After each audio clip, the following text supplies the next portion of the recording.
Boa Boa noite. noite, Vini. Boa noite, Germano. Estamos começando mais Boa uma edição noite. do Jornal da Cultural. Né? Hoje já tentamos entrar ao vivo, né, Vinícius? Isso, agora estamos ao vivo de fato. Agora na página está tudo online. Boa noite, pessoal. Hoje vamos fazer mais uma edição do jornal com a presença do médico e presidente do Sindicato dos Médicos de Sorocaba e região, Eduardo Vieira. E o assunto, adivinha, Vinícius? Eu não tenho ideia, você sabe? Eu acho que o Germano Schonfeder sabe. Não, também não tenho ideia. Queria saber. Quase tá um pouquinho quase não comentado, não falado, né? Coronavírus. E a gente vai tirar mais algumas informações, né? Boa noite, Eduardo. Olá, boa noite, ouvintes da Cultura FM. E, Eduardo, a gente estava conversando sobre a situação dos médicos nesse caso do coronavírus, né? Isso. Sobre os materiais. Tá faltando material? Então, nós temos uma situação assim bastante inédita, né?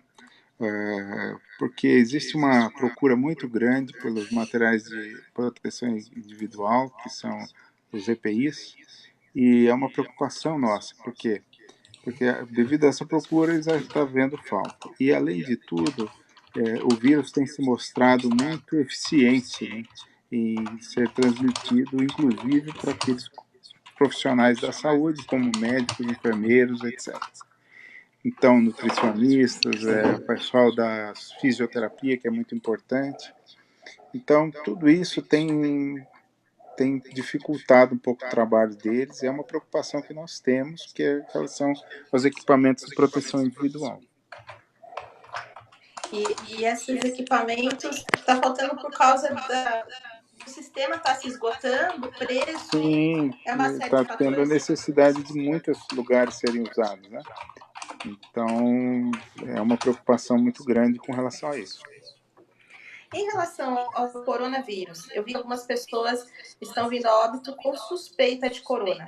Como é que o médico detecta isso? Na questão, não é só que, se for tudo que for respiratório, ele tem que colocar isso no atestado de óbito? Ele tem que pensar por quê? Primeiro tem que ser comprovado depois através do exame, né, que são através de sorologia ou exame pela semeadura das mucosas, né? Então,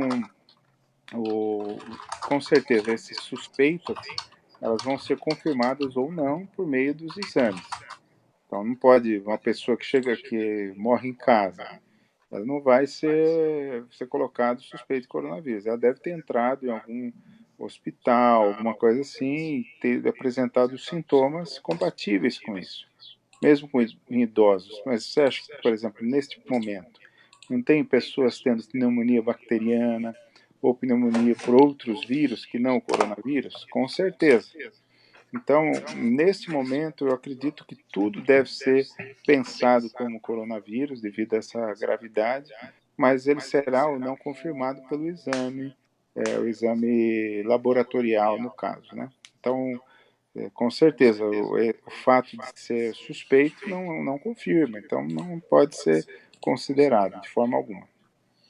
Tá certo. Doutor, eu queria saber por que há tanta demora para fazer esses exames. É uma boa pergunta. Existe um exame que chama reação de cadeia de polimerase. Para você ter uma ideia, o tamanho do vírus, imagina 1 milímetro dividido por 1 bilhão. Esse é o tamanho do vírus, que ele só pode ser observado em microscopia eletrônica. O que esse exame faz é mostrar a presença ou não dele. Existem testes que são mais rápidos com os vírus mais conhecidos, né? Por exemplo, o HIV, que a gente tem teste rápido, mas o coronavírus é tudo novo, é tudo novidade em relação a ele, né? Então, porque também a pessoa pode ter os outros coronavírus, os outros 18 tipos, que não são tão graves também, né? Inclusive, para você ter uma ideia, antes de ter havido essa epidemia do coronavírus, o coronavírus era responsável por 5 a 10% de todas as infecções. Só que não era este que veio da China agora, certo? Então, são quantos vírus, no caso, doutor? Da categoria? vírus que tem uma característica específica. Então, ele estava entre nós, o coronavírus, mas não Sim. esse novo, porque toda vez, quando você vê no jornal, falam o novo coronavírus. Isso. Esse tem essa característica e tem essa manifestação que ela está se apresentando. O Covid-19, no caso. Que é o 19, exatamente. Então, eu tenho para mim que nós temos que observar, né, como que é essa evolução, né, e é uma preocupação generalizada. Como havíamos dito um pouquinho antes, não sei se foi que se chegou ao nosso ouvinte, que nós estávamos falando que é um desafio da nossa geração. Nós nunca vivemos, nossos pais nunca vivenciaram isso, e nossos avós também não vivenciaram isso. Para você ter uma ideia, meu avô era de 1916, a gripe espanhola, que foi o evento mais catastrófico, que tem mais ou menos paralelo com esse, ele é de 1918, portanto, há 102 anos atrás. Então, é uma situação tremenda, né? Uma curiosidade para nossos ouvintes, né? A gripe espanhola não é espanhola, ela nasceu, a maioria dos estudiosos aponta que ela começou nos Estados Unidos. Então, não é justo a gente colocar que é a gripe chinesa, não importa também a origem, né? Porque ela ataca toda a humanidade, né? E tem uma característica que a Espanha não estava dentro da Guerra Mundial e as pessoas tinham acesso a essa informação com muito mais facilidade porque tinha uma imprensa livre, ao contrário dos outros países que estavam em guerra. Então, a gripe espanhola não é espanhola. E aí a gente tem que conviver com isso, né? Vamos enfrentar. Eu acho que o isolamento está sendo uma medida correta. Nós temos tido um resultado interessante para o Brasil, porque não houve um aumento muito exponencial. Teve um aumento, mas ele está começando a aparecer agora.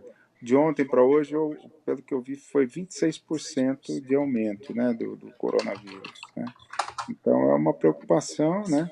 Cada 4 dias dobrando o número de casos, é o que a gente tem observado aí, né? E essa informação sobre os remédios, sobre a propriedade de alguns remédios, até qual que era o nome mesmo, Vinícius? Aquele nome gigantesco? Então, a cloroquina, né? Tem dois Isso, remédios que começaram a ser hidrocloroquina. apontados como tendo sucesso. Hidroxicloroquina.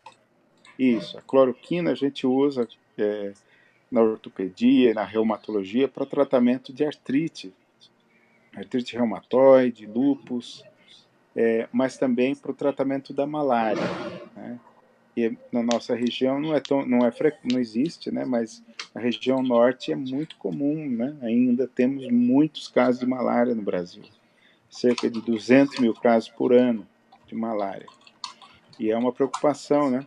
E existem alguns estudos que apontaram alguns resultados, não naquele caso leve, mas aqueles casos graves, que tinham resultado com a cloroquina. Então, tanto cloroquina sozinha, quanto a cloroquina junto com um antibiótico, que é a azitromicina. Isso. Mas, para nós, a gente não tem noção. Existem outros estudos que usam antirretrovirais, né, que são medicamentos semelhantes aos que são usados para imunodeficiência, né, para AIDS, né? Então, esses antirretrovirais também estão sendo testados, mas nada é conclusivo. Para você ter um resultado mais conclusivo, você tem que ter um número de pacientes usando esses medicamentos mais alto, e que seja, assim, tenha o resultado final, do ponto de vista de segurança e tudo mais. Isso não tem mostrado ainda. Eu acho que ainda vai demorar um tempo para a gente ter a eficiência, a dose, o quanto que isso vale a pena usar frente aos efeitos colaterais possíveis desse medicamento. E a questão da automedicação também está acontecendo muito. Muita gente está correndo nas farmácias, comprando esse remédio. Né? Esses dias entrevistei o doutor Ismael, um grande amigo nosso, e o doutor Ismael falou do perigo das pessoas que estão tomando aí ibuprofeno a rodo. Né? Essa questão do automedicamento, doutor, queria que o senhor falasse um pouco sobre isso. Que alguns Olha, remédios, até ibuprofeno, conforme o Dr. Ismael comentou, né? Ele pode até reduzir imunidade em alguns casos. isso.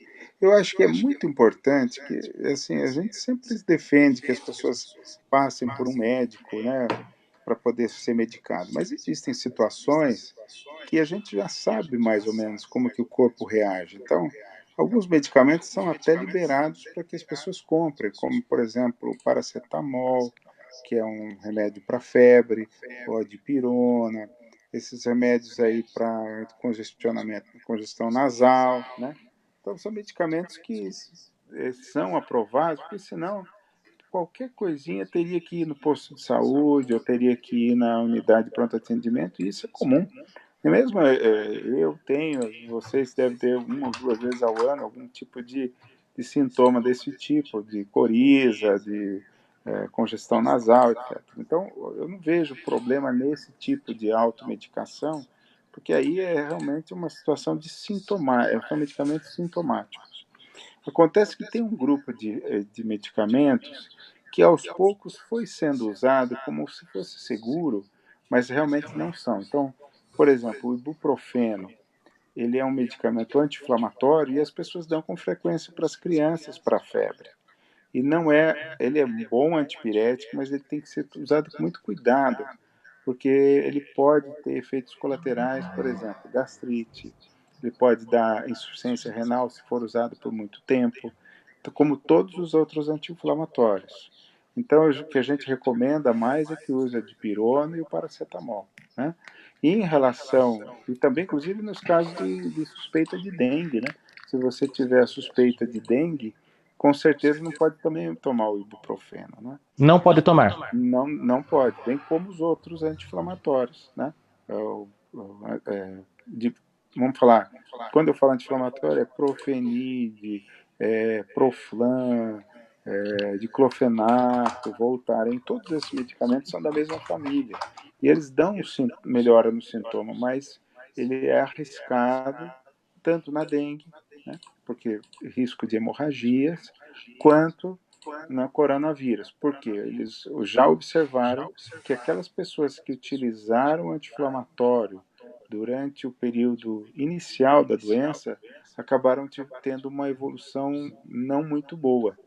Então, isso a gente não sabe qual é o mecanismo ainda, mas é importante ter esse conhecimento. Então, inclusive, eu que sou ortopedista e atendo, às vezes, pessoas que estão com dor, a gente tem evitado usar anti-inflamatório mesmo para esses casos, justamente porque a gente tem receio de que as pessoas peguem o coronavírus e, nesse meio tempo, ele acabe tendo uma resposta ruim ao anti-inflamatório.